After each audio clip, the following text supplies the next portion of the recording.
الحمد لله نحمده ونستعينه ونستغفره ونؤمن به ونتوكل عليه ونعوذ بالله من شرور أنفسنا ومن سيئات أعمالنا من يهده الله فلا مضل له ومن يضلله فلا هادي له ونشهد أن لا إله إلا الله وحده لا شريك له ونشهد أن سيدنا ومولانا محمدا عبده ورسوله أما بعد فأعوذ بالله من الشيطان الرجيم بسم الله الرحمن الرحيم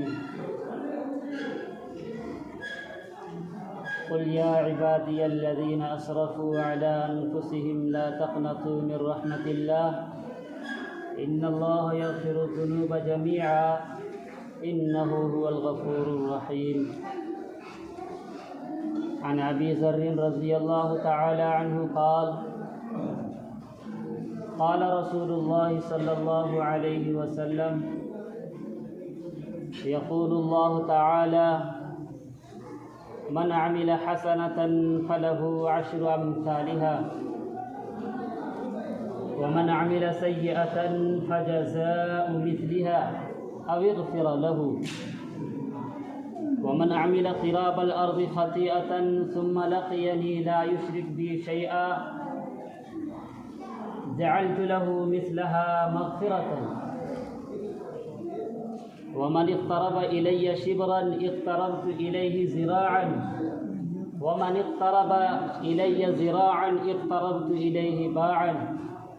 ومن أتاني يمشي أتيته هرولة أو كما قال عليه الصلاة والسلام. معزز و مکرم سامعین باتمکین، محترم بزرگوں، نوجوان ساتھیوں،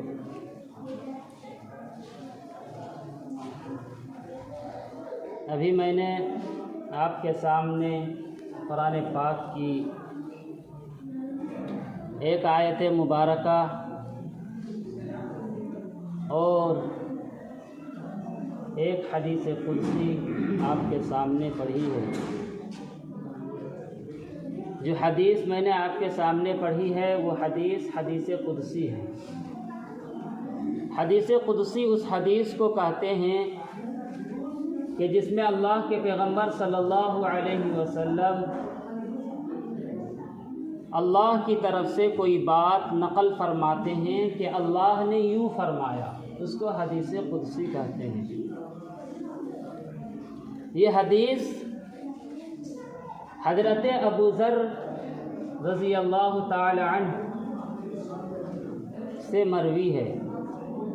تمام صحابہ کرام رضوان اللہ تعالی علیہم اجمعین میں حضرت ابو ذر درویش صفت صحابی تھے. وہ فرماتے ہیں کہ اللہ کے رسول جناب محمد الرسول اللہ صلی اللہ علیہ وسلم نے ارشاد فرمایا کہ اللہ تعالیٰ فرماتے ہیں کہ جو شخص اس دنیا میں کوئی نیک عمل کرتا ہے، اچھا عمل کرتا ہے، تو اللہ رب العزت والجلال اس کو اس کے اس نیک عمل کے بدلے میں 10 گنا اجر و ثواب عطا فرماتا ہے. اور جو شخص اس دنیا میں کوئی گناہ کرتا ہے، بدی کرتا ہے، برے کام کرتا ہے، برے اعمال کرتا ہے، تو اس کو اس بدی کے بدلے میں، اس گناہ کے بدلے میں، اس برے اعمال کے بدلے میں اللہ رب العزت والجلال اس کو اتنے ہی سزا دیتے ہیں جتنا اس نے ناجائز اور گناہ کا کام کیا. یعنی نیکی پر تو اللہ رب العزت والجلال 10 گنا بڑھا کر کے اجر و ثواب عطا فرماتا ہے، لیکن جب بندہ گناہ کرتا ہے تو گناہ کی سزا 10 گنا تو کیا، 2 گنی بھی نہیں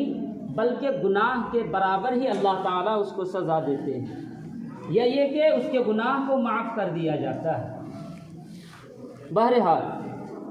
اللہ تعالیٰ اس حدیث کے اندر فرما رہے ہیں کہ تم کوئی بھی نیکی کرو اس کا 10 گنا اجر و ثواب میرے پاس تیار ہے۔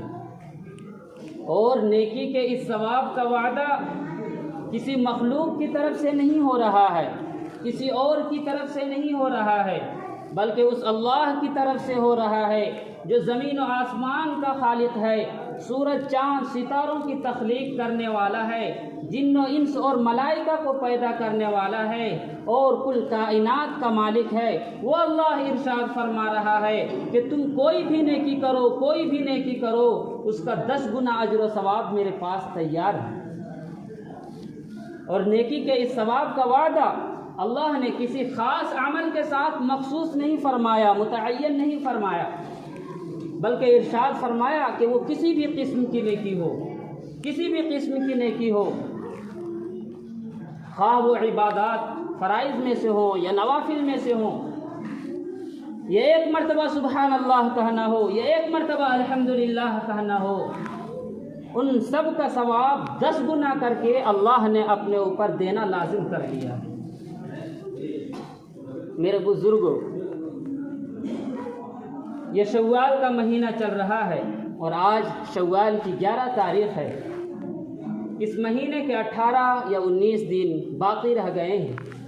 اس مہینے میں 6 عید کے روزے رکھے جاتے ہیں۔ اللہ کے پیغمبر جناب محمد رسول اللہ صلی اللہ علیہ وسلم نے ایک حدیث پاک کے اندر ارشاد فرمایا کہ جو شخص اس مہینے میں 6 عید کے روزے رکھے گا اللہ تعالیٰ اس کو پورے سال روزے رکھنے کا ثواب عطا فرمائے گا۔ اور اس مہینے میں جو 6 روزے رکھنے کو کہا گیا ہے، یہ ضروری نہیں ہے کہ آدمی لگاتار رکھے، 6 روزے پہ در پہ رکھے، بلکہ اختیار ہے آدمی کے اندر کہ چاہیں تو لگاتار رکھ لیں، یا یہ کہ پورے مہینے میں جب آپ کا جی چاہے 6 روزے رکھ لیں۔ تو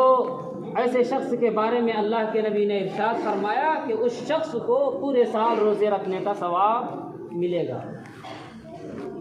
اور یہ پورے سال روزے رکھنے کا اور ثواب کا جو وعدہ کیا گیا ہے، یہ اسی اصول پر مبنی ہے کہ ہر نیکی کا ثواب اللہ رب العزت والجلال 10 گنا بڑھا کر کے عطا فرمائے گا۔ لہذا دیکھیں کہ رمضان المبارک کے 30 روزے ہوئے، خواہ کبھی کبھی رمضان کے 29 روزے کیوں نہ ہو جائیں، لیکن وہ اللہ کے یہاں 30 ہی شمار ہوتے ہیں۔ جیسا کہ حدیث پاک کے اندر اللہ کے نبی نے ارشاد فرمایا کہ شہرانی لا ینقصانی شہر عید رمضان و ذوالحجہ، کہ عید اور بقرعید کے دونوں مہینے کم نہیں ہوتے، اگر 29 کے ہوں تب بھی وہ 30 ہی اللہ کے یہاں شمار ہوتے ہیں۔ بہرحال رمضان المبارک کے 30 روزے ہوئے اور 6 شوال کے روزے ہوئے، اس طرح کل 36 روزے ہو گئے، اور 36 کو 10 سے ضرب دینے سے، 10 سے گنا دینے سے 360 ہوتے ہیں، اور سال کے بھی 360 دن ہوتے ہیں۔ آپ کہیں گے کہ 365 ہوتے ہیں، تو چاند کی تاریخ کے اعتبار سے 360 ہی ہوتے ہیں۔ تو اس طریقے سے 36 روزے کے بدلے اللہ تعالیٰ اس کو پورے سال روزے رکھنے کا ثواب عطا فرماتا ہے۔ اور ہر نیکی کا یہی حال ہے کہ اللہ تعالیٰ 10 گنا بڑھا کر کے اس کو اجر و ثواب عطا فرماتا ہے۔ اور گناہ کے بارے میں اللہ رب العزت نے ارشاد فرمایا کہ جو شخص گناہ کرے گا تو اس کو میں اس گناہ کے بدلے میں اتنی ہی سزا دوں گا جتنے کہ اس نے گناہ کیا ہے، گناہ کے برابر ہی اسے سزا دی جائے گی، یا یہ کہ اس کے گناہ کو معاف کر دیا جائے گا اگر اس نے توبہ کر لی، استغفار کر لیا، اللہ کے حضور اپنے شرمندگی اور ندامت کا اظہار کر لیا کہ اللہ مجھ سے غلطی ہو گئی، مجھے معاف کر دے، تو میں اسے معاف کر دوں گا۔ تو اس طریقے سے اس گناہ پر جو ایک گنا سزا ملنی تھی، گناہ کے برابر سزا ملنی تھی، وہ بھی ختم ہو جائے گی۔ میرے بزرگوں، ایک حدیث قدسی کے اندر اللہ کے پیغمبر صلی اللہ علیہ وسلم نے ارشاد فرمایا کہ اللہ تعالیٰ نے ہر انسان کے اوپر 2 فرشتے مقرر فرمائے ہیں، ان میں سے ایک فرشتہ انسان کی نیکیاں لکھنے پر مقرر ہے، اور دوسرا فرشتہ جو ہے وہ انسان کے بدی اور اس کے گناہ لکھنے پر مقرر ہے۔ اور اللہ تعالیٰ نے ان دونوں فرشتوں کے اندر یہ انتظام فرمایا ہے کہ ان میں سے نیکیاں لکھنے والے فرشتے کو اللہ تعالیٰ نے گناہ لکھنے والے بدی لکھنے والے فرشتے کا امیر مقرر فرمایا ہے۔ اس لیے اللہ کی سنت اور نبی پاک علیہ الصلاۃ والسلام کی تعلیم یہ ہے کہ جب دو انسان کہیں کسی کام سے جائیں تو اپنے میں سے ایک کو امیر بنا لیں۔ اللہ تعالیٰ نے ان دونوں فرشتوں میں سے نیکیاں لکھنے والے فرشتے کو امیر مقرر فرمایا۔ چنانچہ جب انسان کوئی گناہ کرتا ہے تو گناہ لکھنے والا فرشتہ جو ہے وہ اس گناہ کو فوراً اس کے نامہ اعمال میں نہیں لکھتا، بلکہ اپنے امیر سے، نیکیاں لکھنے والے جو فرشتہ ہے اس سے اجازت طلب کرتا ہے کہ فلاں بندے نے یہ گناہ کیا ہے، اس گناہ کو اس کے نامہ اعمال میں لکھوں یا نہ لکھوں۔ چنانچہ نیکیاں لکھنے والا فرشتہ جو ہے، امیر فرشتہ جو ہے، وہ کہتا ہے کہ ذرا ٹھہر جاؤ، رک جاؤ، ہو سکتا ہے کہ یہ توبہ کر لے، استغفار کر لے۔ اگر یہ توبہ کر لیا، استغفار کر لیا تو پھر اس گناہ کو اس کے نامہ اعمال میں لکھنے کی کوئی ضرورت نہیں ہے۔ تھوڑی دیر کے بعد پھر وہ بدی لکھنے والا، گناہ لکھنے والا فرشتہ کہتا ہے کہ اس گناہ کو، اس بدی کو اس کے نامہ اعمال میں لکھ لوں۔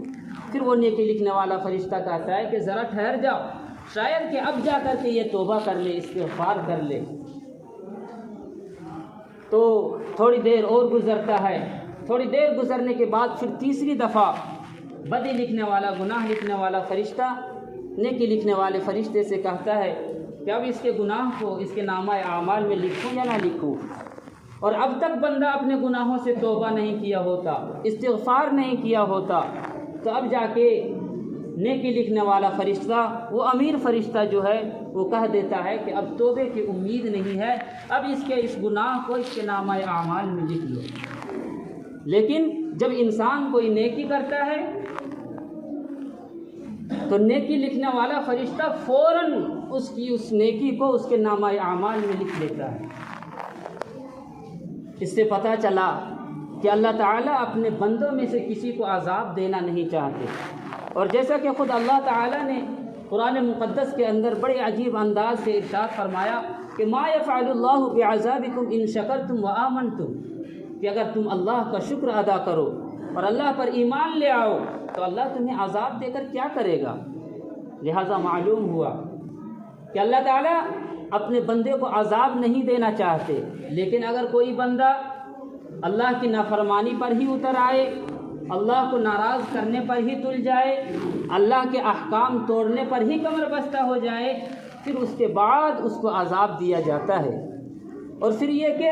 اللہ تعالیٰ نے آخر وقت تک توبے کا دروازہ کھول رکھا ہے کہ تم مرنے سے پہلے جب بھی میرے در پہ آؤ اور توبہ استغفار کر لو، میں تمہیں معاف کر دوں گا۔ بہرحال اس حدیث کے اندر ارشاد فرمایا گیا کہ جو نیکی کرے گا اللہ تعالیٰ اس کو 10 گنا بڑھا کر کے اجر و ثواب عطا کرے گا، اور جو کوئی گناہ کرے گا تو اس کو گناہ کے برابر ہی سزا دی جائے گی، یا یہ کہ اس گناہ کو معاف کر دیا جائے گا۔ پھر اسی حدیث قدسی کے اندر آگے معاف کرنے کا قاعدہ اللہ رب العزت نے بیان فرما دیا کہ وَمَنْ عَمِلَ قِرَابَ الْأَرْضِ خَطِيئَةً ثُمَّ لَقِيَنِي لَا يُشْرِكْ بِي شَيْئًا جَعَلْتُ لَهُ مِثْلَهَا مَغْفِرَةً، کہ جو شخص زمین بھر کر گناہ کر لے اور پھر اللہ کے سامنے آئے، اللہ تعالیٰ فرما رہے ہیں کہ میرے سامنے آئے، میرے در پہ آئے، بشرطے کہ اس نے میرے ساتھ کسی کو شریک نہ ٹھہرایا ہو، تو میں اس کو اتنی ہی مغفرت عطا کروں گا جتنے اس کے گناہ ہیں، یعنی اس کو گناہ کو مغفرت سے کنورٹ کر دیا جائے گا، بدل دیا جائے گا۔ یعنی اللہ تعالیٰ فرما رہے ہیں کہ ایک شخص اپنے گناہوں سے ساری زمین کو بھر دے، پھر میرے در پہ توبہ اور استغفار کے لیے ندامت اور شرمندگی کے ساتھ آئے اور مجھ سے معافی مانگے کہ اللہ مجھ سے غلطی ہو گئی، مجھے معاف کر دے، تو میں اسے معاف کر دوں گا۔ اللہ تعالیٰ نے اس حدیث کے ذریعے سے معاف کرنے کا قاعدہ بیان کر دیا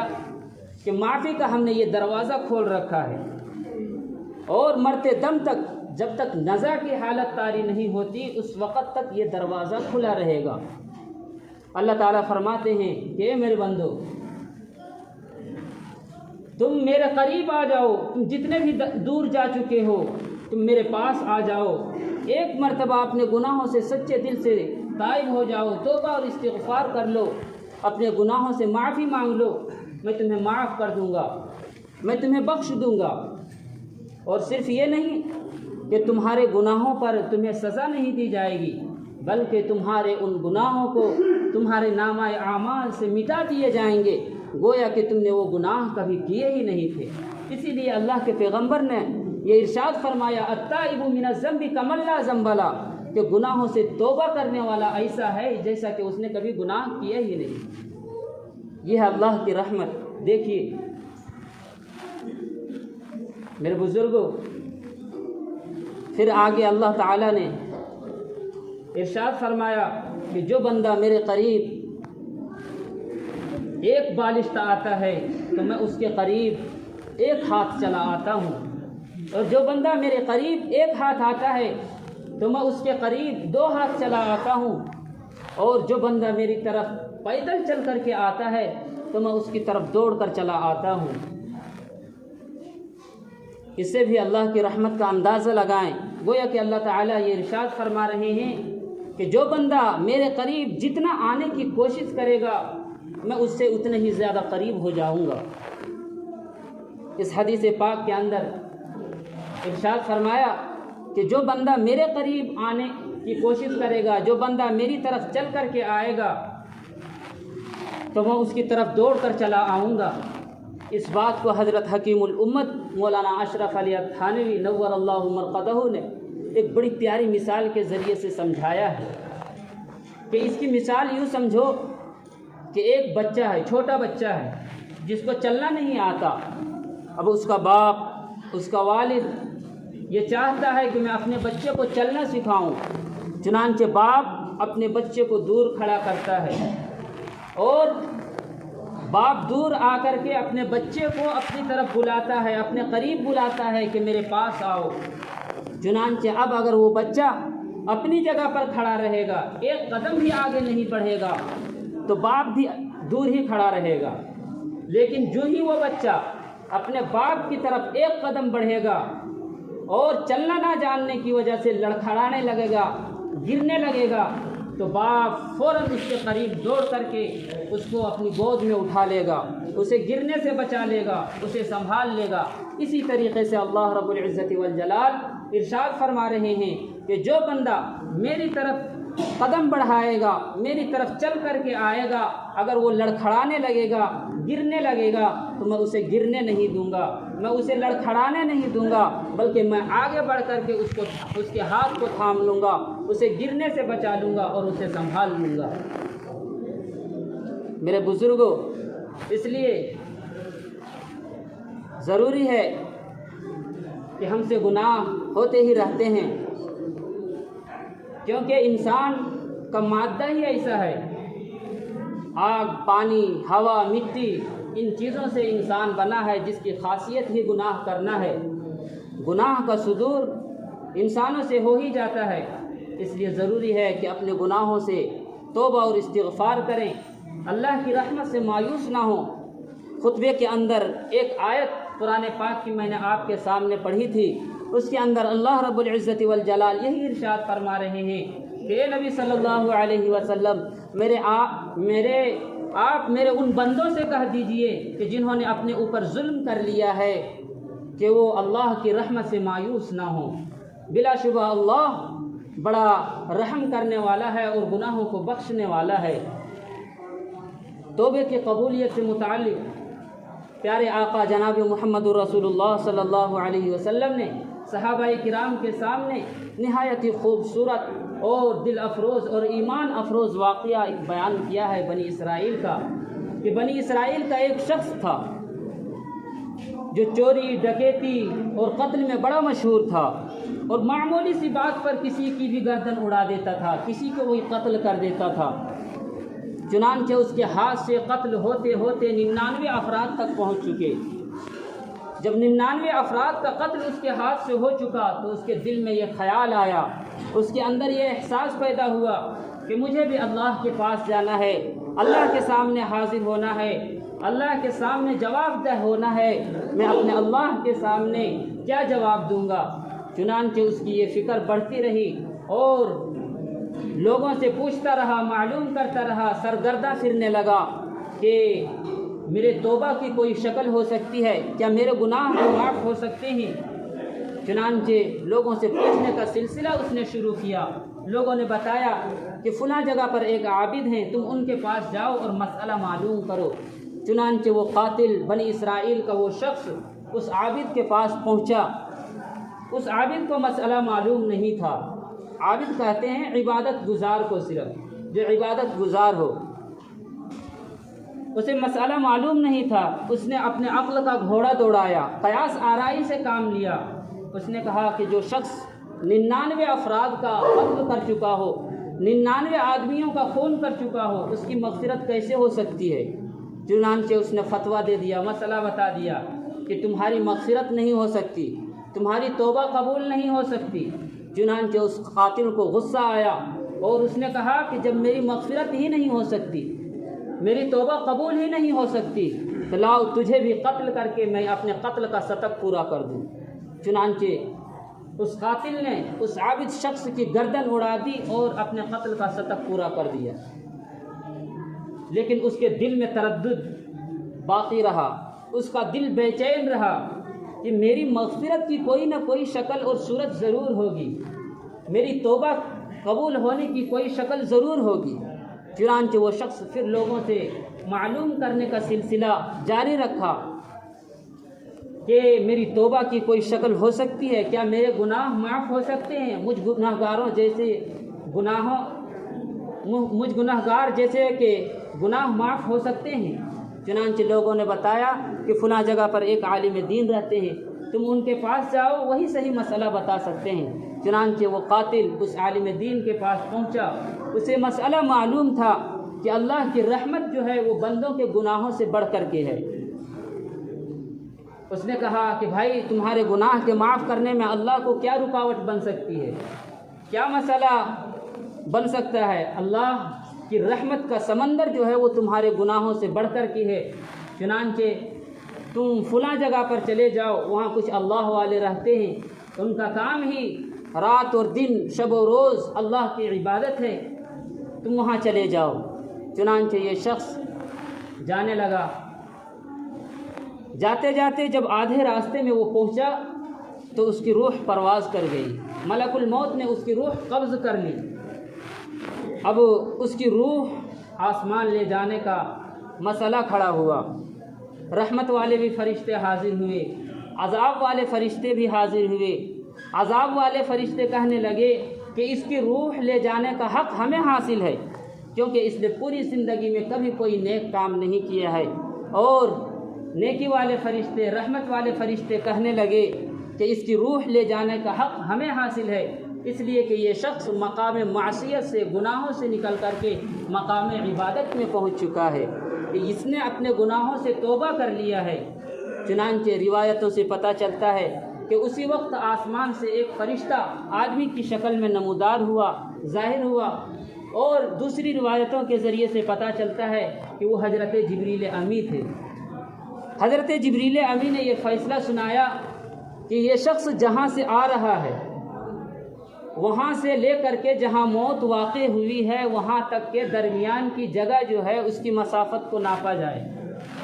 اور جہاں جا رہا تھا وہاں سے لے کر کے جہاں موت واقع ہوئی ہے اس درمیان کی جگہ کی جو مسافت ہے اس کو ناپا جائے۔ یہ شخص جس سے قریب ہوگا اس کو اسی میں شمار کر دیا جائے گا۔ چنانچہ دونوں طرف کی درمیان کی جو جگہ تھی اس کی مسافت کو ناپا گیا، تو یہ شخص جہاں جا رہا تھا وہاں صرف ایک بالشت، وہ جگہ صرف ایک بالشت قریب تھی۔ چنانچہ حضرت جبرائیل امی نے یہ فیصلہ سنایا کہ یہ شخص مقام معصیت سے نکل کر کے مقام عبادت میں پہنچ چکا ہے، چنانچہ اس کی روح لے جانے کا حق رحمت والے فرشتوں کو ہے۔ دیکھیے ایک شخص نے کتنا گناہ کیا اور اللہ نے اس کی مغفرت کا اعلان کر دیا۔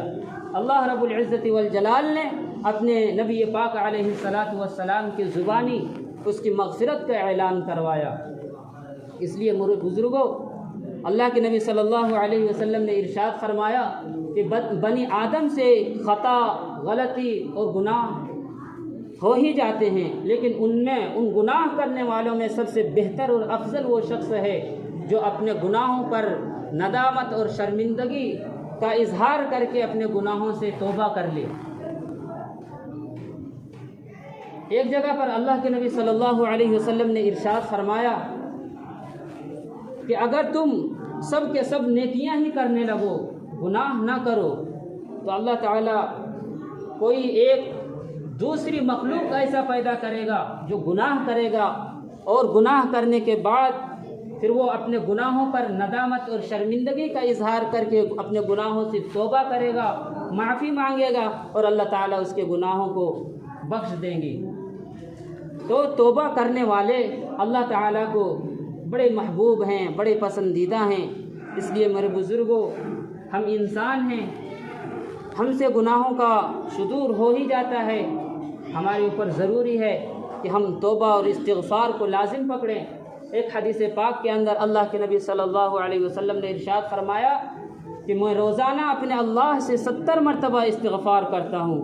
حالانکہ اللہ کے نبی صلی اللہ علیہ وسلم گناہوں سے بالکل معصوم ہیں، آپ بخشے بخشائے ہوئے ہیں، آپ سے گناہ سرزد ہی نہیں ہو سکتے، آپ سے گناہوں کا صدور ہو ہی نہیں سکتا، آپ گناہوں کا ارتکاب کر ہی نہیں سکتے، پھر بھی اللہ کے نبی صلی اللہ علیہ وسلم ارشاد فرما رہے ہیں کہ میں روزانہ اللہ سے 70 مرتبہ استغفار کر رہا ہوں۔ کیوں؟ اس لیے تاکہ اپنی امت کو توبہ اور استغفار کی اہمیت کو سمجھائیں، اپنی امت کو توبہ اور استغفار کا سبق دیں، سبق سکھلائیں کہ جب میں اس قدر استغفار کر رہا ہوں تو تم بھی استغفار کرو، صبح و شام کثرت سے استغفار کرو۔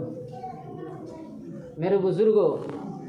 اس لیے توبہ اور استغفار کو لازم اور ضروری پکڑیں۔